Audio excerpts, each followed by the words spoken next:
We are getting a new look at the destruction left behind at Camp Mystic. 10 campers and one counselor are still missing 5 days after floodwaters swept through and tore those cabins apart.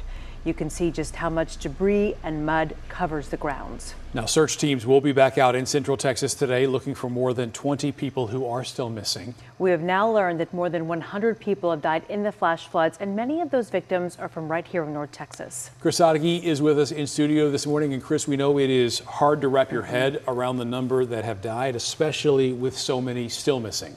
Yes, Mark, and today in Kerrville, Governor Greg Abbott will hold a 5 p.m. press conference after getting an aerial tour of the damage. We will see if he has anything to say about the warning systems that either were or were not in place. And this is happening as Texas lawmakers already discussing ways to make sure a tragedy like this never happens again. Here are the updated numbers that we have. The 104 deaths statewide, but in Kerr County alone, 56 adults and 28 children have died. 27 of those deaths include children and counselors at Camp Mystic, and officials say they are still looking for those missing, which include 10 girls and one counselor who were at Camp Mystic. As Texans mourn the loss of life, they're also asking questions about the warning systems. Lieutenant Governor Dan Patrick, during an interview with Fox News Network, said state-funded sirens will be discussed in a looming special session.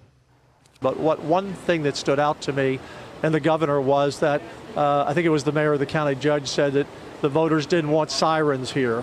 Well, the governor suggested, and I said we'll be all in on the Senate, and I'm sure the House will.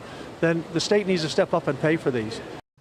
And this is not the first time sirens down in Central Texas and the Hill Country have been discussed. Our WFAA Investigates team did some digging about what happened to those efforts. We'll tell you about it coming up in 30 minutes.